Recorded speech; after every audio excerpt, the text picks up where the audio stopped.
3.0 कहते हैं। 25 करोड़ गरीबी से बाहर निकले हैं। का हो गया ये पार्टी सोच से भी आउटडेटेड हो गई है।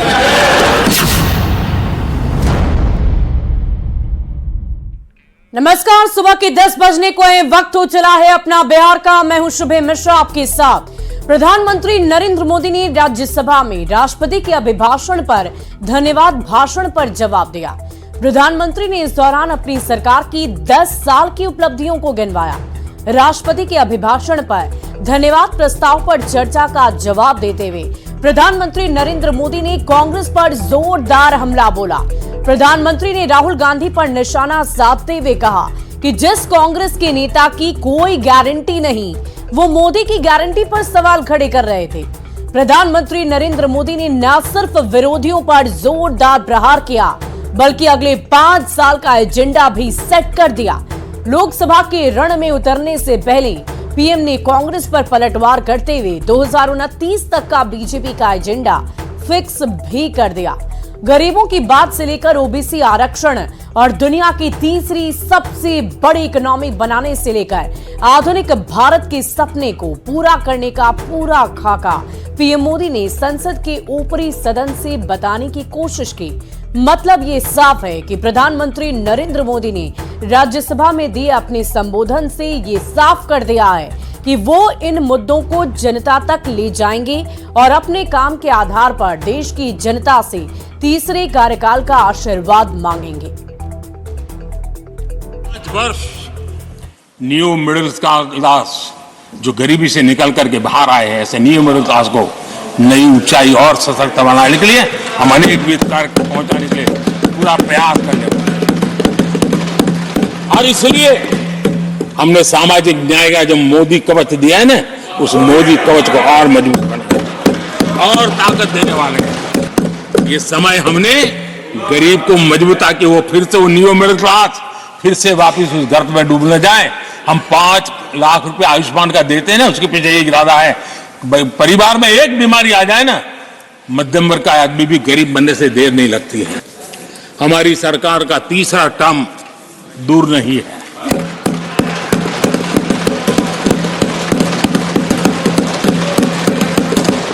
कुछ लोग इसे मोदी 3.0 कहते हैं।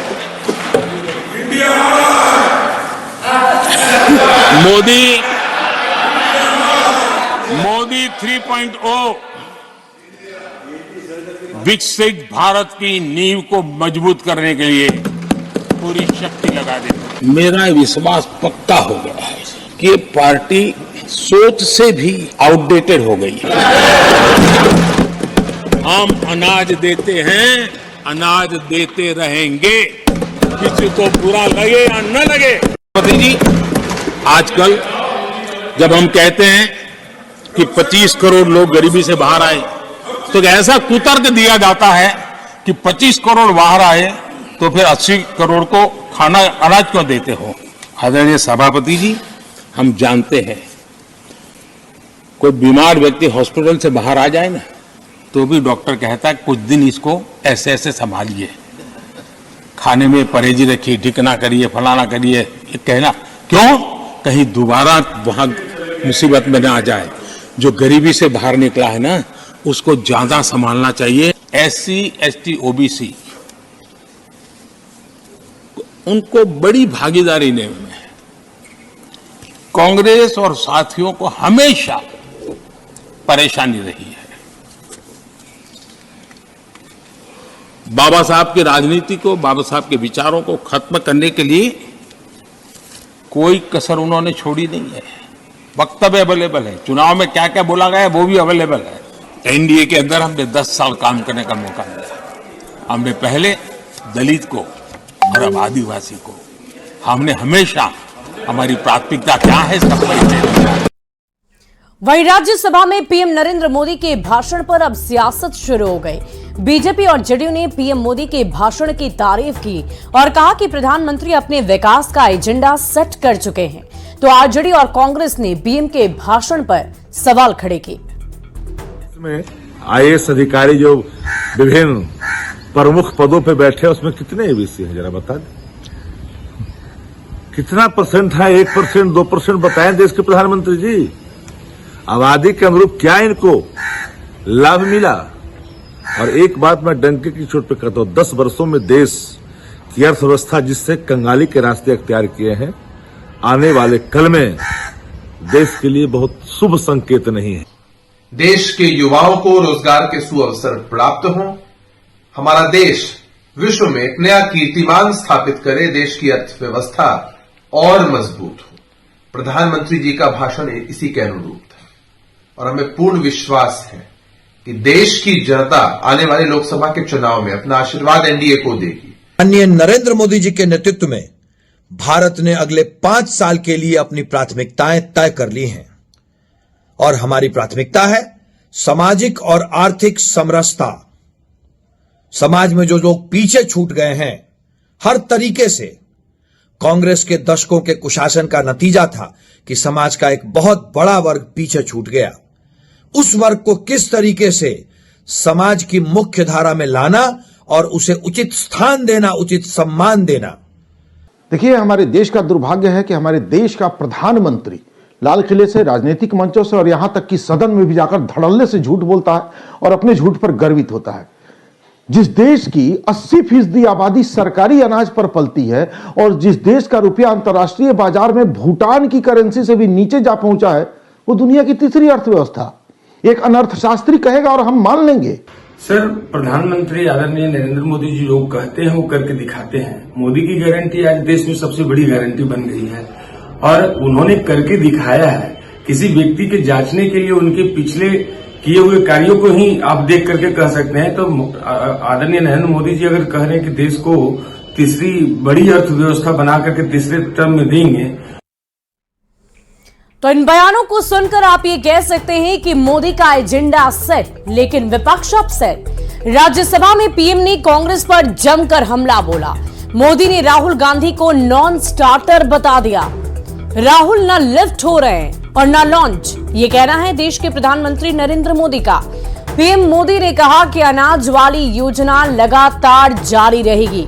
80 करोड़ लोगों को मुफ्त राशन मिलता रहेगा। गरीबों के कल्याण से जुड़ी योजनाएं भी लगातार जारी रहेंगी।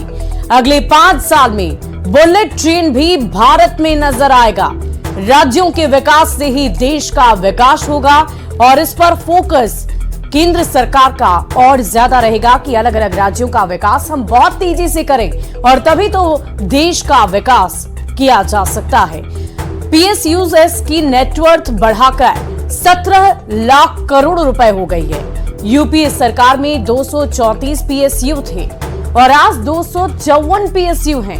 हमने 20 बढ़ाए हैं, यानी कि अपनी उपलब्धियों को बार बार प्रधानमंत्री ने राज्यसभा के पटल पर रखा कि कैसे कैसे केंद्र सरकार ने लगभग इतने दिनों के कार्यकाल में बहुत सारे विकास के कामों को किया है।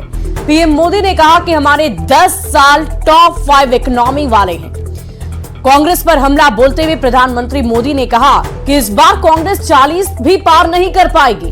कांग्रेस पार्टी सोच से भी आउटडेटेड हो गई है। पीएम मोदी ने अपना एजेंडा सेट कर दिया है। पीएम नरेंद्र मोदी ने ये साफ कर दिया कि किन मुद्दों को लेकर वो जनता के बीच जाएंगे और अपने वादों इरादों के साथ जनता का जन आकर्षण अपनी तरफ करने की कोशिश उनकी तरफ से की जाएगी। मोदी ने फिर से गांधी परिवार पर अटैक किया।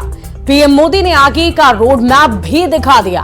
पीएम के भाषण में चुनावी एजेंडे की एक झलक भी नजर आई। पीएम का फोकस दलित, ओबीसी और ट्राइबल पर नजर आया। पीएम ने अपने भाषण में क्षेत्रीय दलों को साफ तौर पर इग्नोर किया है। पीएम मोदी का भाषण आत्मविश्वास से भरा हुआ नजर आया। पीएम ने अपने तीसरे टर्म के लिए 3.0 नाम दिया, यानी कि अगर उनका तीसरा कार्यकाल शुरू होता है तो उसके लिए उन्होंने 3.0 टर्म का इस्तेमाल किया। इसे मोदी 3.0 कहते हैं। 25 करोड़ गरीबी से बाहर निकले हैं। का हो गया है कि ये पार्टी सोच से भी आउटडेटेड हो गई है। और इस बीच राजधानी पटना से आपको बड़ी खबर बताएं। आयकर विभाग की बड़ी छापेमारी। उर्मिला इंफोटेक के 10 ठिकानों पर छापेमारी की गई। अविनाश कुमार सिंह के आवास पर यह छापेमारी हुई। साथ ही साथ पटना की खाजपुरा और पाटलिपुत्र कॉलोनी में रेड हुई है। बेल्ट्रन के माध्यम से कंपनी काम करवाती है। उर्मिला इंफोटेक का दिल्ली में भी 2 ऑफिस है। पटना से बड़ी खबर आपको बता रहे हैं, इस वक्त की बड़ी जानकारी। पटना की खाजपुरा और पाटलिपुत्र कॉलोनी में रेड पड़ी है। बेल्ट्रन के माध्यम से कंपनी की तरफ से काम करवाया जाता है। उर्मिला इंफोटेक का 2 ऑफिस दिल्ली में भी स्थित है। इसी बीच ये बड़ी खबर आपको बता रहे हैं, राजधानी पटना के 2 अलग अलग ऑफिस खाजपुरा और पाटलिपुत्र में रेड चल रही है। अविनाश कुमार सिंह के आवास और ऑफिस दोनों ही जगह पर रेड। इस पूरी खबर की अधिक जानकारी के साथ संवाददाता अमित हमारे साथ फोन लाइन पर है। अमित, क्या कुछ जानकारी है इस कंपनी के बारे में, थोड़ा विस्तार से बताएं।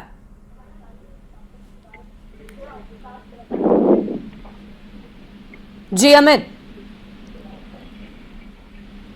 अगर आप तक मेरी आवाज पहुंच पा रही है तो पूरी जानकारी दें कि इस कंपनी की तरफ से क्या कुछ कार्य किया जाता है और क्यों रेड पड़ रही है, और अब तक सुबह से क्या कुछ हुआ है, पूरी जानकारी दें। देखिए, बिल्कुल ये कार्रवाई जो है वो उर्मिला इंफोटेक है, उनके 10 ठिकाने हैं। पटना और दिल्ली में 2 ठिकाने हैं। तो इन सभी ठिकानों पर जो है वो रेड की कार्रवाई आयकर विभाग ने की है। और जो जानकारी मिली है आयकर विभाग के सूत्रों के अनुसार, उसके मुताबिक उर्मिला इंफोटेक के जो ऑनर है अविनाश सर, वो करोड़ों का जो कर चोरी है इनकी कंपनी उर्मिला इंफोटेक उसके द्वारा किया गया है और काफी गड़बड़ियां की गई है। बताते चले कि उर्मिला इंफोटेक जो है वो बेल्ट्रॉन के माध्यम से डाटा एंट्री ऑपरेटर और अन्य मानव बल जो है वो विभिन्न विभागों को मुहैया कराती है। और इसमें यह भी जानकारी मिली है कि कई जो नेता हैं, बड़े राजनेता हैं, उनसे इनका साठगांठ है और उनकी काली कमाई को भी ये अपने उर्मिला इंफोटेक का जो कंपनी है उसके माध्यम से सफेद करने का काम करते हैं। तो इसी बात की जानकारी जो है आयकर विभाग को जब मिली है, पर्याप्त जो साक्ष्य मिले हैं, तो उसके आधार पे ये खंगालने आई है इनके ठिकानों पर, 10 ठिकानों पे, कि इन्होंने कितनी की कर चोरी की है और क्या कुछ गड़बड़ी इन्होंने किया है। तो इस बाबत जो है वो छुपवाड़ी की कार्रवाई सुबह शुरू हुई है और कहा जा रहा है कि ये कार्रवाई लंबी हो सकती है छुपवाड़ी की। तो 10 ठिकाने हैं पटना में, एक ठिकाना जो है खजपुरा में है, आसियाना नगर फेज 1 में, और दूसरा ठिकाना जो है वो पाटलिपुत्रा इलाके में है। इसके साथ साथ और 8 ठिकाने जो है उन सभी जगहों पर ये छुपवाड़ी की कार्रवाई की जा रही है। दिल्ली में भी जो 2 ठिकाने हैं उसके बारे में कहा जा रहा है कि वहां भी अमित, ये बताइए कि ये छापेमारी कब से चल रही है और अगर वक्त ज्यादा बीता है तो क्या कोई दस्तावेज या किसी तरह के अहम सबूत, कागजात कुछ भी मिले हैं अब तक? देखिए, अभी जो इनिशियल जो है छुपवाड़ी की कार्रवाई वो चल रही है। सुबह में ही ये कार्रवाई शुरू हुई थी। सबसे पहले न्यूज 18 ने दर्शकों को बताया कि ये आयकर विभाग जो है छुपवाड़ी की कार्रवाई जो है वो कर रही है। इसके बाद जो है अभी चूंकि छुपवाड़ी की कार्रवाई इनिशियल स्टेज में है, तो ऐसे में अभी क्या कुछ मिला है ये बता वाकई अमित, ये देखने वाली बात होगी कि कौन कौन से दस्तावेज और क्या अहम सबूत जुटाया जाता है इस छापेमारी के दौरान। बहुत बहुत शुक्रिया आपका हमारे साथ जुड़ने के लिए। सरकारी महकमों को बेल्ट्रॉन के माध्यम से डाटा एंट्री ऑपरेटर और अन्य मानव बल मुहैया कराने वाली कंपनी उर्मिला इंफोटेक के 10 ठिकानों पर जो है आज आयकर विभाग ने एक साथ छापेमारी की है। और बताते चले कि उर्मिला इंफोटेक के जो ऑनर हैं वो अविनाश कुमार सिंह हैं और ये कार्रवाई जो है पटना में हो रही है। पटना के खासपुरा स्थित आवास की तस्वीर जो है हम दिखा रहे हैं। देखिए, आयकर के अधिकारी जो है वो यहाँ पहुंचे हुए हैं और इनके साथ साथ जो पाटलिपुत्रा कॉलोनी में टेक्नोलॉजी पार्क जो इनका कार्यालय है वहां पे भी ये कार्रवाई चल रही है। एक साथ 10 ठिकानों पे जो है वो छुपाने चल रही है। और बताते चले कि दिल्ली में भी इनके 2 ठिकाने हैं जहां पे आयकर के अधिकारी पहुंचे हैं और एक साथ ये छापेमारी की कार्रवाई जो है वो शुरू की गई है। कहा जा रहा है कि जो करोड़ों का जो ट्रांजैक्शन हुआ है उसका गड़बड़ी किया गया है, कर चोरी से जुड़ा हुआ मामला है और इसी को लेकर के यहाँ पे कार्रवाई जो है वो आयकर के अधिकारी करने पहुंचे हैं। और ये कार्रवाई जो है लंबी चलने की बात कही जा रही है। जो आयकर के जो सोर्सेस है उनसे जो जानकारी मिली है कि ये कार्रवाई जो है वो काफी लंबी चल सकती है, क्योंकि बड़ा जो है गड़बड़ी किया गया है, कर चोरी से जुड़ा हुआ मामला है, करोड़ों का ट्रांजेक्शन जो हुआ था उसमें गड़बड़ी की गई है, काली कमाई जो है वो निवेश भी किया गया है इस कंपनी में। तो इन सारी बातों को खंगालने के लिए जो है आयकर के अधिकारी पहुंचे हैं। और बताते चलें कि ये कार्रवाई जो है अविनाश कुमार सिंह, जैसा हमने पहले बताया कि उर्मिला इंफोटेक के ऑनर हैं और इनके 10 ठिकाने पे जहां पे एक ये ठिकाना जो है खजपुरा आसियाना नगर फेज 1 स्थित ये आवास है और दूसरा ठिकाना जो है पटना में जो जानकारी मिली है कि पाटलिपुत्रा में जो इनका टेक्नोलॉजी पार्क है वहां पे ये कार्रवाई चल रही है। साथ ही साथ अन्य और जो 2 ठिकाने हैं दिल्ली में जो इनका कार्यालय है वहां पे ये कार्रवाई जो है वो जारी है। तो देखना होगा कि आयकर के कार्रवाई के बाद क्या कुछ बातें सामने निकल कर आती है और क्या कुछ जो है मामला उजागर होता है। कैमरा पर्सन अजय दुबे के साथ अमित कुमार, न्यूज 18 पटना। रुक करते हैं अगली खबर का। बिहार में राज्यसभा की 6 सीटों पर चुनाव की प्रक्रिया आज से शुरू हो जाएगी। राज्यसभा चुनाव की अधिसूचना आज जारी हो जाएगी और इसके साथ ही नामांकन की प्रक्रिया भी शुरू कर दी जाएगी। बिहार के जिन राज्यसभा सदस्यों का कार्यकाल 2 अप्रैल को पूरा हो रहा है उनमें बीजेपी के वरिष्ठ नेता सुशील कुमार मोदी, जेडीयू के अनिल प्रसाद हेगड़े और वशिष्ठ नारायण सिंह, आरजेडी के राष्ट्रीय प्रवक्ता मनोज झा और मोहम्मद अशफाक करीम हैं। इसके अलावा कांग्रेस के प्रदेश अध्यक्ष अखिलेश प्रसाद सिंह भी इनमें शामिल हैं। पूरी खबर विधानसभा से बता रहे हैं संवाददाता अमित कुमार। बिहार से राज्यसभा की 6 सीटों की चुनावी प्रक्रिया आज से शुरू हो जाएगी। आज अधिसूचना जारी होगी और इसके साथ ही नामांकन की प्रक्रिया जो है वो शुरू हो जाएगी। और बताते चले कि 15 फरवरी तक नामांकन की अंतिम तारीख जो है वो निर्धारित की गई है, जैसा जानकारी मिला है। और 16 फरवरी को नामांकन पत्रों की स्क्रूटनी की जाएगी। 20 फरवरी तक उम्मीदवारों के नाम वापस लेने की अंतिम तारीख है। 27 फरवरी यानी मंगलवार को इन सभी सीटों पर सुबह 9 बजे से लेकर के शाम 4 बजे तक मतदान होंगे। इसी दिन शाम 5 बजे से मतगणना होगी। 29 फरवरी तक चुनाव की सभी प्रक्रियाएं जो है वो पूरी कर ली जाएगी। बताते चले कि बिहार के 6 सहित देश के 15 राज्यों के 56 राज्यसभा सदस्यों के कार्यकाल जो है 2 और 3 अप्रैल को समाप्त हो रहा है। और बिहार के जिन राज्यसभा सदस्यों का कार्यकाल 2 और अप्रैल को जो है वो पूरा हो रहा है उनमें भाजपा के जो राज्यसभा सांसद हैं सुशील कुमार मोदी, जदयू के अनिल प्रसाद हेगड़े एवं वशिष्ठ नारायण सिंह, आरजेडी के राष्ट्रीय प्रवक्ता मनोज झा, मोहम्मद अशफाक करीम तथा कांग्रेस के प्रदेश अध्यक्ष अखिलेश सिंह शामिल हैं। और इन सभी की सदस्यता जो है वो राज्यसभा की 2 अप्रैल को जो है वो पूरी हो रही है। और इसी को लेकर के आज सूचना जारी होगी और बतौर उम्मीदवार जिनके चयन जो है वो पार्टी की तरफ से किए गए हैं वो सभी आज अधिसूचना जारी होने के बाद जो है वो अपना नामांकन कर सकते हैं। और चुनावी प्रक्रिया जो है राज्यसभा की 6 सीटों की जो है बिहार से वो आज से शुरू हो जाएगी। कैमरा पर्सन अजय दुबे के साथ अमित कुमार, न्यूज 18 पटना। और इसी बीच बगहा से आपको बड़ी खबर बताएं। नरकटियागंज रेलखंड पर परिचालन ठप कर दिया गया है। रेलवे लाइन पर मोर की मौत की खबर सामने आई है। उड़ने के दौरान बिजली के तार में मोर फंस गया। सप्त क्रांति express Valmiki Nagar road station पर यह परिचालन रोक दिया गया। स्टेशन ने रेलवे कंट्रोल को इस पूरी घटना की सूचना दी। मौके पर वन विभाग की टीम पहुंची हुई है। बड़ी खबर आपको बगहा से दे रहे हैं, जहां एक मोर की मौत की वजह से परिचालन ट्रेनों का रोक दिया गया है। वाल्मीकि नगर रोड स्टेशन पर यह पूरी घटना घटी है। खबर औरंगाबाद से है, जहां शाहपुर के आहर बांध के पास नर कंकाल मिलने से सनसनी फैल गई है। नर कंकाल मिलने पर पुलिस को सूचना दे दी गई। पुलिस ने नर कंकाल और आसपास के इलाके का मुआयना किया और फिर कंकाल पर कपड़े को जो मिले हैं वहां से उसके आधार पर पहचान की प्रयास की जा रही है, लेकिन कोई सुराग अब तक हाथ नहीं लगा। पुलिस नर कंकाल को थाने लेकर चली आई है। और इसी बीच शाहपुर से ही गायब हुए एक युवक के परिजनों ने नर कंकाल के हाथ पर लगी ड्रिप निडल के आधार पर युवक का कंकाल होने की आशंका जाहिर की है। पुलिस ने नर कंकाल को पटना एनएमसीएच भेजकर डीएनए टेस्ट कराने का फैसला किया है। नहीं मिला है। नहीं, अभी तक नहीं मिला। कैसे कैसे यहाँ पहुँचे, कैसे पता चला ये मेरा घर यहीं पे था, तो जो यहाँ देखा वो कॉल किया तो आ गया। क्या मिला है? वही डिटेल नहीं मिला। खबर मुजफ्फरपुर से है, जहां पूर्व मुखिया के घर से एक पिकअप वैन शराब बरामद कर ली गई है।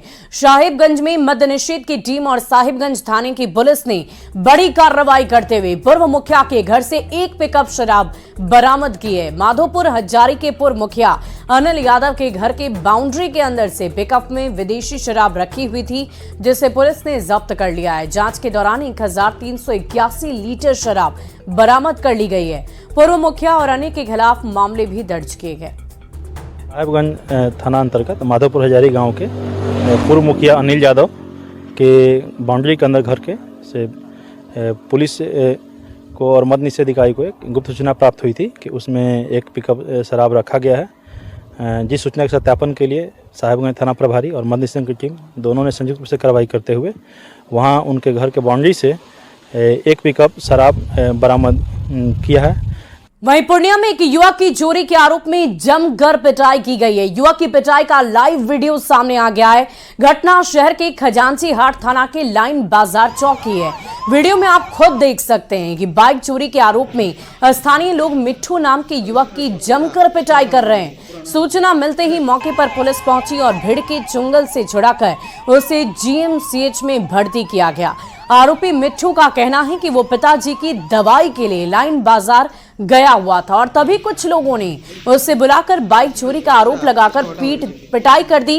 वो चिल्लाता रहा लेकिन उसने चोरी नहीं की है, लेकिन उसे लोग वहां पर लात घूंसे मारते रहे, उस पर बरसाते रहे। क्या कर रहे थे आप? मेरा यही रात पे हम रामबाग में वहाँ पे जहाँ पे पीटा वहाँ क्या कर रहे दवाई लेने आए थे। दवाई लेने आए थे? हाँ, तो लोग चोर बोल मेरा के पिताजी को फोन करके पूछे दवाई लेने आए कि नहीं आए। तो लोग चोर बोल के पीटा? हाँ हाँ, फिर तो दूसरे गाड़ी में क्या बैठे? हम कुछ नहीं कर रहे थे। और फिलहाल इस बुलेटिन में अभी के लिए बस इतना ही। आप बने रहे न्यूज़ 18 बिहार झारखंड के साथ।